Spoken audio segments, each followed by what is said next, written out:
"What are you doing out here alone?" the woman asked, stepping closer. Lillian didn't know whether to run or stay. Her hands trembled. Should she trust this stranger? The woman led her to an uncompleted building. "Stay here, my child, I think you will be safe here." As Lillian turned to say thank you, the woman was gone. She clung to the small bag of clothes she carried as she continued crying. Auntie Nora's heart pounded as she ran from room to room, calling Lillian's name. The house felt empty, too quiet. Panic set in. She rushed outside, hoping to see Lillian sitting by the front porch or fetching water from the tap. But there was no sign of her. Neighbors gathered as they saw Auntie Nora's distress. "What happened?" one of them asked. "Lillian is missing," Auntie Nora cried, her hands shaking. "She was here this morning, but now I can't find her anywhere." The news spread quickly. Women whispered among themselves, and some of the men offered to help search. "Maybe she went to the market," someone suggested. "She never leaves without telling me," Auntie Nora said, her voice breaking. A deep fear gripped her chest. What if something bad had happened to Lillian? What if people thought she had maltreated the girl? Tears welled in her eyes. "God, please bring Lillian back home. I love her like my own child. I would never harm her," she whispered, her knees weak. Just then Mr. Benson walked in, pretending to be surprised. "What's going on?" he asked, looking around at the worried faces. Auntie Nora turned to him desperately. "Lillian is gone. I don't know where she is. What if something bad has happened to her?" Mr. Benson placed a hand on her shoulder, faking concern. "Don't worry, we'll find her," he said. But deep inside, he knew why Lillian had run away. And he also knew he had to make sure she never came back. With nowhere to turn to, no home, no family, Lillian decided to sell pure water in the community market to be able to take care of herself, awaiting what will happen next. Every day she was in the community market to sell her pure water. She was known by the traders and was nicknamed Pure Water Girl. She was able to save some little amount of money to buy some few clothes for herself.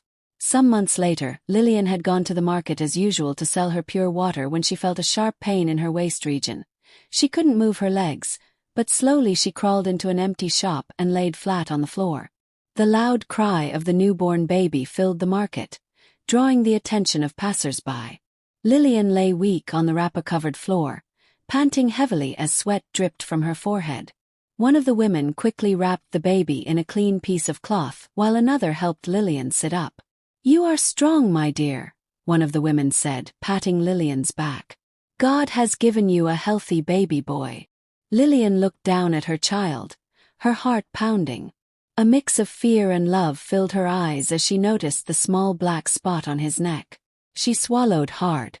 "Why is he marked like this?" she whispered, her hands trembling as she reached out to touch the spot. The women smiled.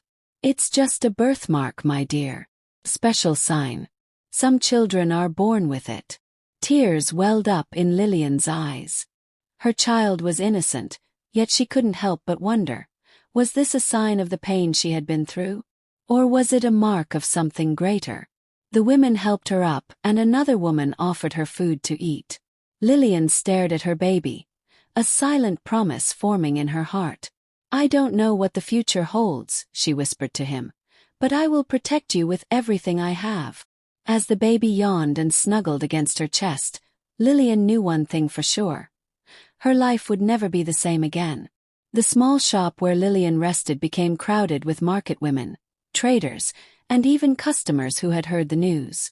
Some brought wrappers, baby clothes, and food, while others gave her small amounts of money to support her and her newborn. "God has blessed you, my child," an elderly woman said, placing a warm hand on Lillian's shoulder. "No matter what you have been through, this baby is a gift." Lillian forced a smile, though her heart was heavy. She was grateful for the kindness of these strangers, but deep inside, she feared what the future held. How would she raise this child alone? "Have you given him a name yet?" one of the women asked, peering at the sleeping baby in Lillian's arms. Lillian hesitated. She had never thought about it. But as she stared at the tiny face, something in her heart whispered a name. David, she finally said. His name is David. The women clapped and cheered. David. A strong name. He will grow to be a great man. As the celebration continued, Lillian felt a strange mix of joy and sadness. For the first time in a long time, she wasn't alone. But deep down, she knew that life would not be this easy forever. From across the market, a beautiful fair lady walked up to Lillian. At that point, Lillian remembered her mother once more and tears rolled down her cheeks. The woman's heart softened as she watched Lillian sob. She could see the pain in the young girl's eyes, the helplessness in her voice. She knelt beside Lillian and gently wiped her tears. "My dear, don't cry," she said warmly. "Where are your parents?" "I have none." "What's your name?" "Lillian," she sniffled. "And your baby?" "David." The woman smiled. "Lillian, I am Mrs. Daniels. I can't leave you and your baby here like this. How about you come with me to my house? I can help you take care of David." Lillian looked at Mrs. Daniels in shock. You want to help me?" "Yes, my dear. If you're willing, I'll give you a place to stay, rest properly, and take care of your child without struggling." Lillian stared at the baby in her arms. She had suffered so much, slept on cold floors, and gone hungry too many nights. Was this a sign that things were about to change? The market women watched in amazement as Lillian hesitated. "My child," one of them finally said, "this woman is an angel sent by God. Go with her. You and your baby deserve a better life." Lillian wiped her tears and nodded slowly. "Okay, Ma. I will go with you." Mrs. Daniels beamed. "Good. Let's go home." With the help of the market women, Lillian was assisted into the luxurious car, carrying her newborn close to her chest. As the car drove away, the crowd cheered and waved. For the first time in a long time, hope flickered in Lillian's heart. But little did she know, this was only the beginning of another journey, one filled with twists she could never have imagined. When they arrived at Mrs. Daniels' home, Lillian couldn't believe her eyes. The mansion stood tall, surrounded by a beautiful garden with flowers of different colors. Inside, everything sparkled, the furniture, the floors, even the air smelled fresh and expensive. Mrs. Daniels led Lillian to a cozy room. "This will be your room," she said. "You and David will be safe here." Tears welled up in Lillian's eyes. "Thank you, Ma. I don't know how to repay you." Mrs. Daniels smiled warmly. "You don't have to. Just focus on taking care of yourself and your baby." For the first time in months, Lillian slept on a soft bed with a warm blanket. She didn't have to worry about where her next meal would come from or whether she would be chased out of an uncompleted building. Days turned into weeks, and Mrs. Daniels treated Lillian like a daughter. She noticed how smart and hard-working Lillian was, despite all she had been through. One evening, she sat Lillian down for a serious talk. "My dear, I want you to go back to school." Lillian's eyes widened. "School?" "Yes," Mrs. Daniels nodded. "You're too young to give up on your dreams. I'll enroll you in a good school so you can continue your education." Lillian looked down. "But what about David? Who will take care of him?" Mrs. Daniels took her hand. "That's why I'm also enrolling David in school. There's a wonderful daycare where he can stay while you're in class. He'll be safe." Lillian's lips trembled. "Ma, why are you doing all this for me?" Mrs. Daniels sighed, her eyes filled with sadness. "Because I know what it means to long for a child and not have one. God has blessed me with wealth, but not with children of my own. If I can help you and David have a better life, then I will be fulfilled." Lillian fell to her knees, overwhelmed with gratitude. "God bless you, Ma. I will not disappoint you." A week later, Lillian was dressed in a crisp school uniform, her books neatly packed in a bag. Little David, now a few months older, was also dressed in his tiny school uniform, ready for his first day at daycare. As Mrs. Daniels drove them to school, she looked at Lillian through the rearview mirror. "I am sure you will do well." Lillian smiled for the first time in a long while. "Yes, Ma. I will." She had suffered, she had lost, but now she had been given a second chance. And this time she would make the best of it.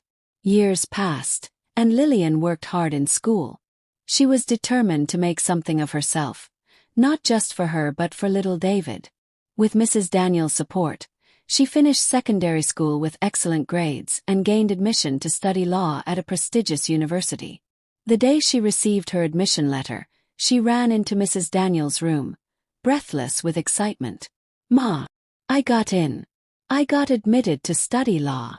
Mrs. Daniels' face lit up with pride. She pulled Lillian into a warm hug. "Oh, my dear, I knew you could do it. You've made me so proud." Little David, now a smart and playful 5-year-old, clapped his hands. "Mummy is going to be a lawyer," he cheered.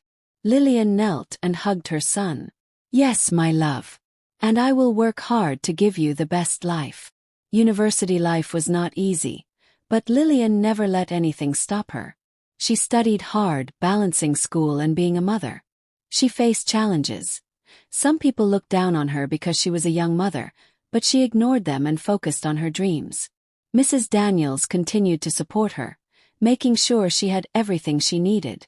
Over the years, their bond had grown stronger. To Lillian, Mrs. Daniels was more than a helper. She was a mother. After 4 years of dedication and perseverance, the long-awaited day finally came. Her graduation. As she stepped onto the stage in her black gown, holding her certificate, she searched the crowd and found Mrs. Daniels and David sitting in the front row. David, now 9 years old, waved excitedly. Mrs. Daniels had tears in her eyes. Lillian took a deep breath, holding back her own tears. She had done it. She was no longer the helpless girl who had once wandered the streets, pregnant and alone. She was now Lillian, a graduate, lawyer, a mother. Back at home, David a bright child, full of energy and curiosity. From the moment he started primary school, his teachers noticed something special about him. He was always eager to learn, always asking questions, and always willing to help his classmates.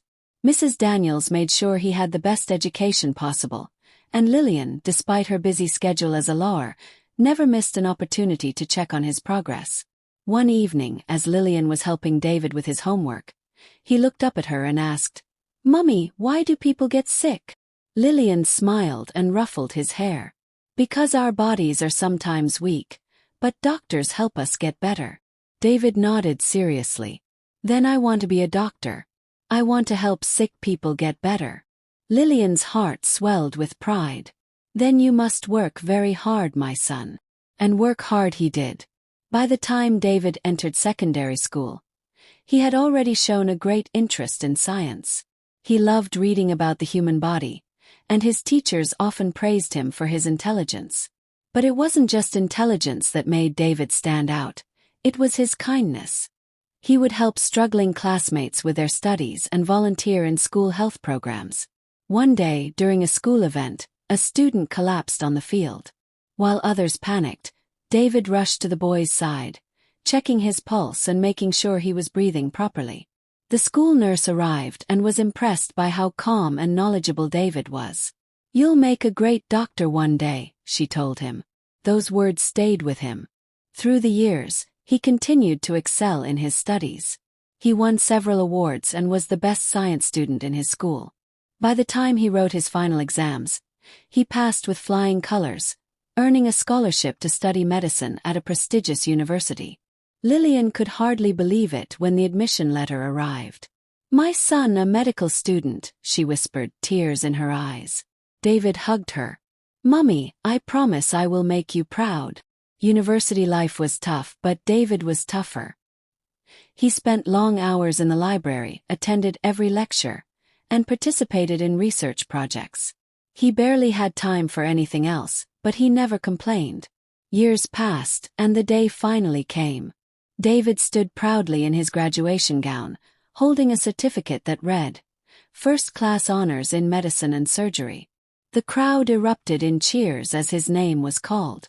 In the front row, Lillian and Mrs. Daniels sat side by side, tears streaming down their faces.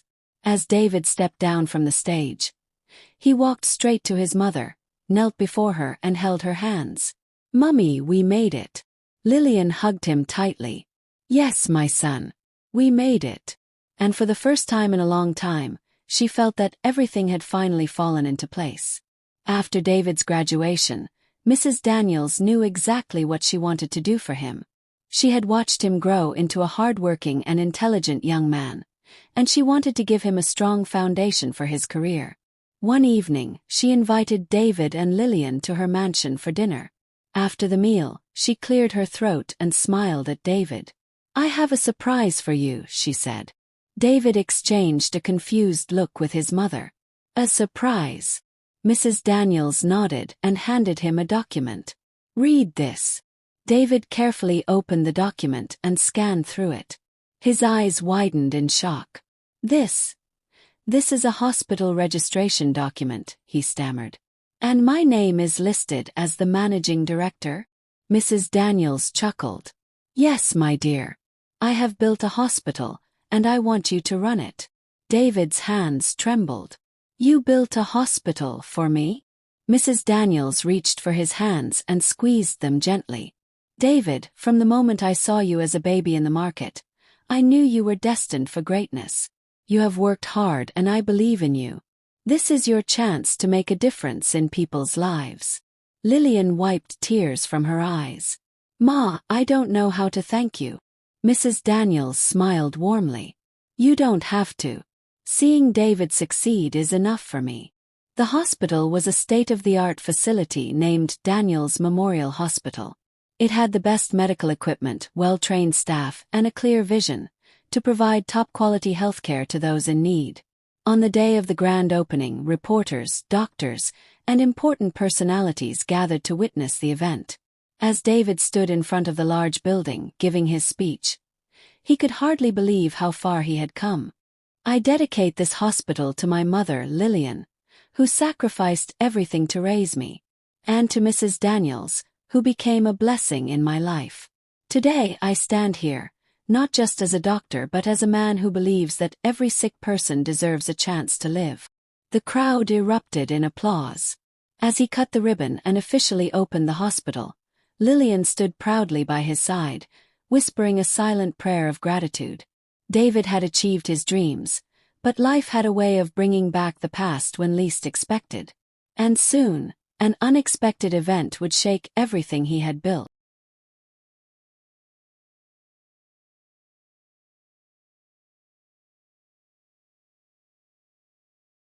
Years passed, and Auntie Nora and Mr. Benson had accepted their fate of being childless. The absence of a child in their home had created a silent ache in Auntie Nora's heart, but she continued to live with hope. Then, something unexpected happened. One morning, Auntie Nora began feeling strange. She felt weak, nauseous, and unusually tired. At first, she thought it was stress, but when the symptoms persisted, she decided to visit the hospital.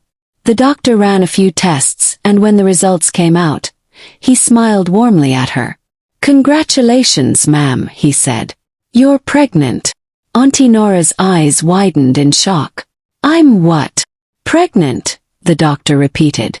Tears welled up in her eyes. After so many years of waiting, after all the prayers and sleepless nights, God had finally answered her. She rushed home and broke the news to Mr. Benson. He stood frozen for a moment, unable to process the information. "We're going to have a baby?" he asked in disbelief. "Yes," Auntie Nora cried, hugging him tightly. Months later, she gave birth to a beautiful baby girl. She was the most precious thing Auntie Nora had ever laid her eyes on. But as she unwrapped the baby's blanket, something caught her attention. There on her tiny shoulder was a black spot. Auntie Nora's heart skipped a beat. What could be the meaning of this spot? Nobody had such spot in my family, or could it be from my husband's family and I didn't know about it? Anyway, that's by the way. She smiled at her baby. "You are God's blessing to me." She kissed her baby's forehead. "Your name will be Deborah," she whispered. Auntie Nora loved Deborah with all her heart. She showered her with love and care, determined to give her the best life possible. But deep inside, something kept bothering her, the strange black spot on her daughter's shoulder. And soon, she would uncover a shocking truth that would change everything. Deborah grew up in a loving home, surrounded by the warmth of her mother's care. From the moment she could walk, she became the light of her parents' lives. Unlike most children her age, she was exceptionally intelligent, beautiful, and had a heart full of kindness. In primary school, Deborah stood out. She was always eager to learn, finishing her assignments before anyone else. Her teachers often praised her for her brilliance, and her classmates admired her, though some were jealous of her abilities. One afternoon, during break time, a group of girls whispered among themselves before approaching her. "You think you're better than us, right?" one of them sneered. Deborah blinked in confusion. "No, I." Before she could finish, one of the girls pushed her, causing her to fall. A teacher witnessed the scene and quickly rushed to her. "Deborah, are you okay?" Instead of crying or getting angry, Deborah simply stood up, dusted her uniform and smiled. "I'm fine, Ma. Maybe they are just having a bad day." Her kindness shocked even the teacher. As Deborah progressed to secondary school, her brilliance grew more. She won several academic competitions and became the head girl in her final year.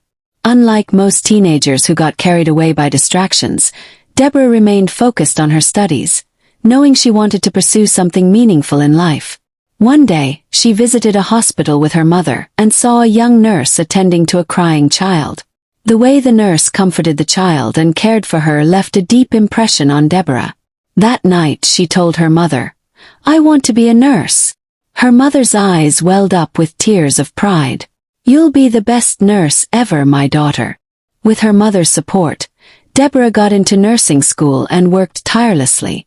She studied day and night, determined to graduate with excellence. During her internship, she was assigned to a children's ward, where she cared for sick babies and toddlers. She felt an overwhelming sense of purpose, knowing she was making a difference in people's lives. Despite the stress and challenges, she never gave up.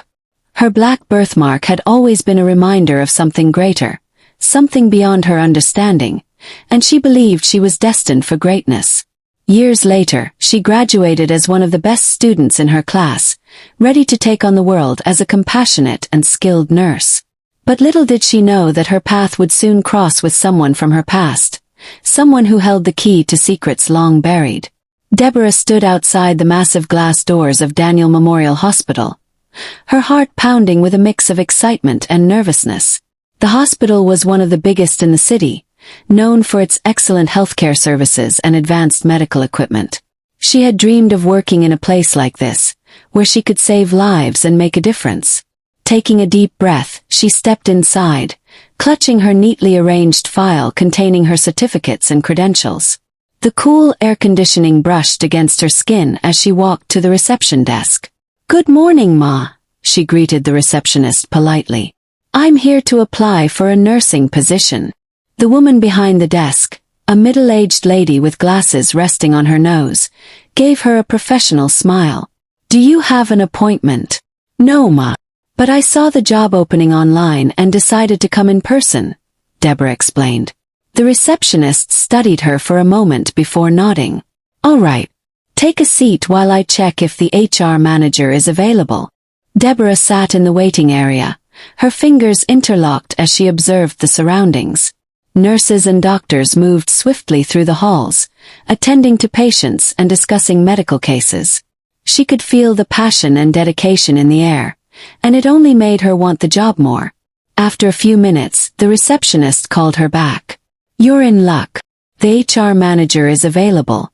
Take the elevator to the third floor, room 305. "Thank you, Ma," Deborah said, hurrying towards the elevator. Inside the HR office, she met Mrs. Lawson, a strict but kind-looking woman who glanced through her documents with interest. "You have an impressive academic record, Miss Deborah," she said, adjusting her glasses. "Graduated top of your class, excellent internship reports. Why do you want to work here?" Deborah sat up straight. "I want to work in a hospital that values both skill and compassion. I believe nursing is more than just a job. It's about touching lives, and Daniel Memorial Hospital represents everything I stand for." Mrs. Lawson raised an eyebrow. clearly impressed. I like your enthusiasm. But we don't just hire based on words. You'll need to pass an assessment test, followed by an interview with the head of the nursing department. Are you ready for that? Yes, Ma. Deborah nodded confidently. Good. Come back tomorrow by 8 a.m. sharp. Don't be late. Watch out for the part 3 of this video.